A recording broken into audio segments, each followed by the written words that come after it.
మహాగణాధిపతయే నమః. ఓం గురుభ్యో నమః. ఓం శ్రీమాత్రే నమః.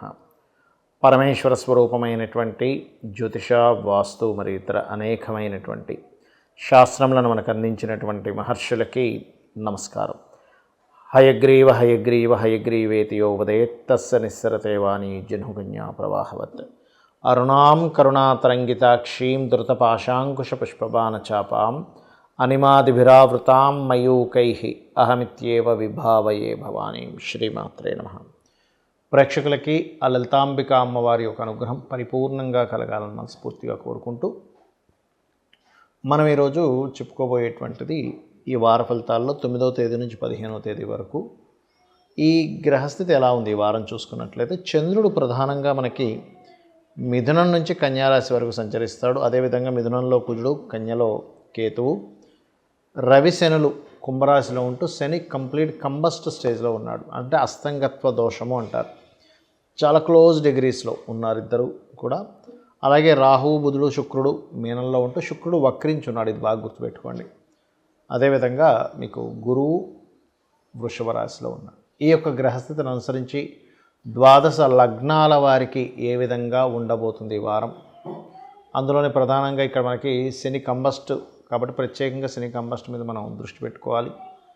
అలాగే ఏ విషయాల్లో బాగుంటుంది, ఎటువంటి పరిహార మార్గాలు చేసుకోవాలి అనేటువంటి విషయాలు నేను ఒక్కొక్కటిగా చెప్తాను. అయితే ఈ విషయాలు చెప్తుంది నేనైనప్పటికీ కూడా చెప్పిస్తుంది సాక్షాత్ లలిత అమ్మవారిగా భావిస్తూ మొదలు పెడదాం. కర్కాటక లగ్నము, కర్కాటక రాశి. కర్కాటకం వారికి కనుక చూసుకున్నట్లయితే మీకు ఈ వారం అంతా కూడా వీలైనంత మటుకు మీకు ఉద్యోగ సంబంధించిన విషయంలో కొన్ని కీలకమైనటువంటి మలుపులు. అలాగే సంతానం కోసం చేసే ప్రయత్నం కావచ్చు, ఉద్యోగంలో మారాలనే ప్రయత్నం కావచ్చు, ఉద్యోగరీత్యా వేరే దేశాలకు వెళ్ళాలని చేసే ప్రయత్నం కావచ్చు, ఫలిస్తుంది. అదేవిధంగా ఫైనాన్షియల్గా మంచి గ్రోత్ అనేటువంటిది ఉంటుంది. ఈ వారం కూడా మీకు ఏమి టెన్షన్ పడాల్సిన అవసరం లేదు.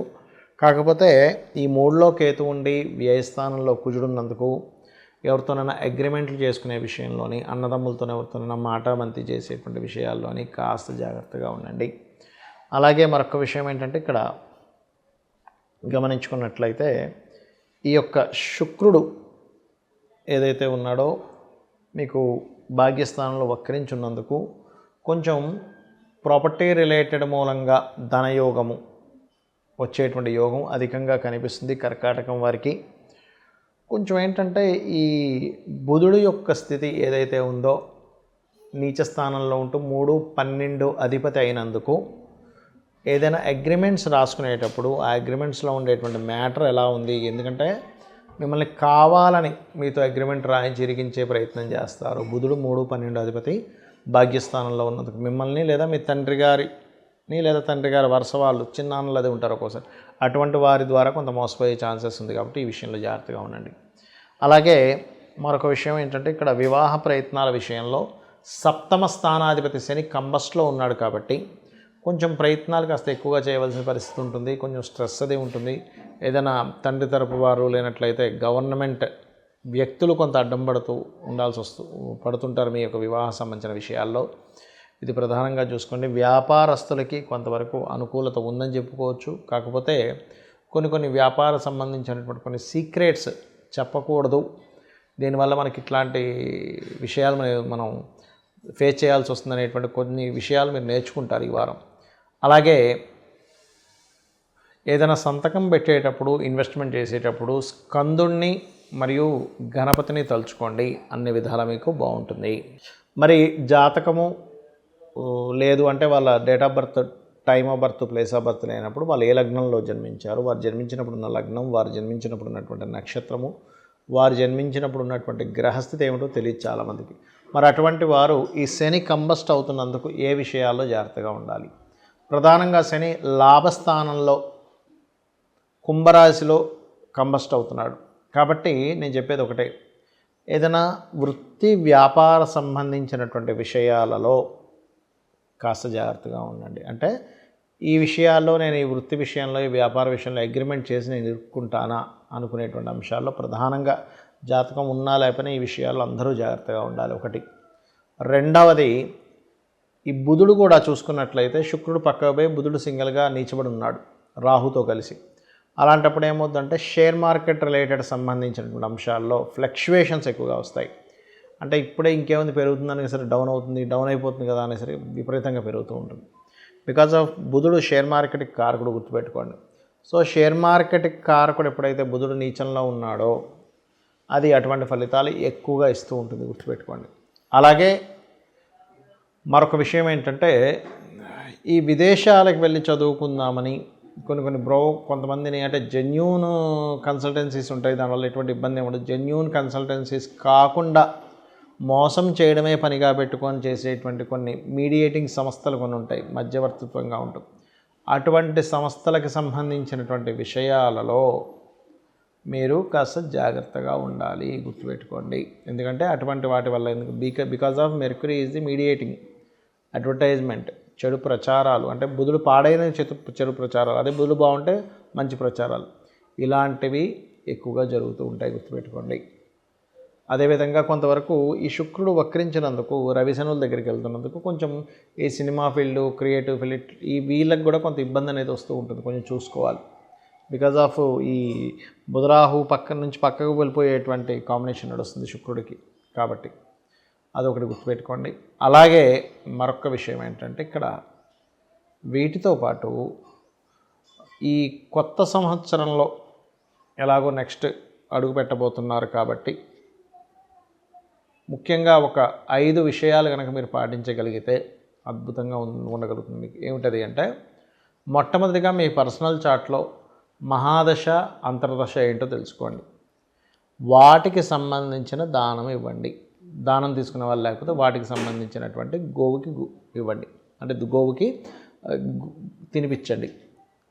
ఏమిటది అంటే ఒకవేళ రవి దశ నడుస్తుంది, రవి అయితే గోధుమ రవ్వ, చంద్రుడైతే బియ్యము, కుజుడైతే కందులు దానంగా ఇవ్వచ్చు, క్యారెట్స్ని గోవులకు తినిపించవచ్చు.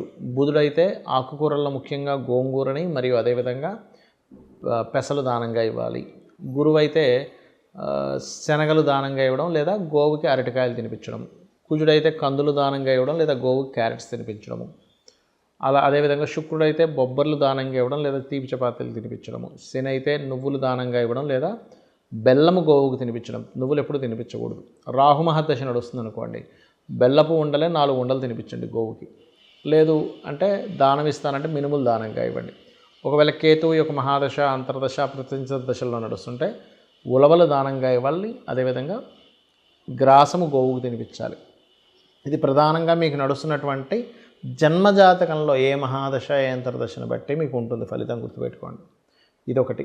ఇక రెండవది ఏంటంటే ఇక్కడ నిత్యము ఇంట్లో దీపారాధన ఒక్కసారైనా రోజుకి ఆలయానికి వెళ్ళడం చేయండి, కనీసం ఒక్కసారి. ఎందుకంటే మీరు రోజు కనుక ఆలయం వెళ్ళినట్లయితే మీకు తెలియకుండానే ఒక రోజుకి మీ పూర్వజన్మ కర్మలన్నీ తొలగిపోయి రావాల్సిన పెద్ద పెద్ద ఆపదలు కూడా తగ్గుతాయి, గుర్తుపెట్టుకోండి. ఇక్కడ చాలామంది అడుగుతుంటారు, ఏమంటే నేను చాలా రోజుల నుంచి రోజు పూజ చేస్తాను, నా కోరిక తీరలేదు అంటూ ఉంటారు. నేను ఒకటే చెప్తాను, మీకుండేటువంటి కర్మని బట్టి, మీకుండేటువంటి అర్హతని బట్టి భగవంతుడు ఇస్తాడు. ఇప్పుడు చూడండి, చిన్న ఎగ్జాంపుల్ చెప్తాను.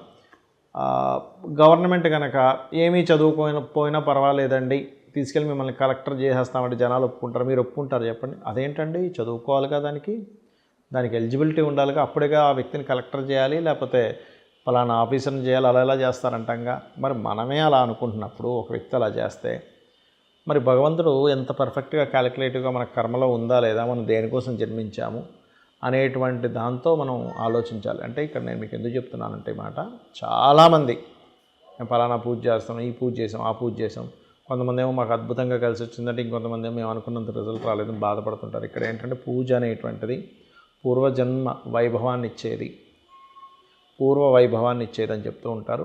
భక్తి శ్రద్ధలతో ఎక్కడా కూడా ఫలాపేక్ష కాంక్షించకుండా కనుక స్వామివారికి కానీ అమ్మవారికి కానీ పూజ చేసుకుంటే ఖచ్చితంగా దాని రిజల్ట్ మీరు అనుకున్నట్టే రావాలని రూల్ లేదు. ఇంకో రూపంలో ఇంకా గొప్పగా కూడా ఇస్తాడు భగవంతుడు. మనం ఎంతసేపు ఇదే కావాలనుకుంటాం కానీ ఇంతకంటే గొప్పది ఇచ్చేటువంటిది ఉంటుంది, అది మనకు తెలియక మనం ఈ రిజల్టే రావాలని వెతుకుతూ ఉంటాం. ఇది మెయిన్గా చేస్తూ ఉండండి. మరియు గోశాలకు వెళ్ళి దేశీవాళి గోవులకి ఏదైనా ఎప్పటికప్పుడు తినిపిస్తూ ఉండండి, అదొకటి మెయిన్గా చూసుకోండి. ఎక్కడికైనా బయలుదేరేటప్పుడు మీ ఇష్టదైవాన్ని తలుచుకోండి. మీరు నిద్ర లేచినప్పుడు స్కందుడిని, మీ ఇష్టదైవాన్ని తలుచుకొని నిద్ర లేవండి. నిద్రపోయేటప్పుడు శివుణ్ణి తలుచుకొని నిద్రపోండి. అన్ని విధాలా మీకు బాగుంటుంది. శ్రీమాత్రే నమః.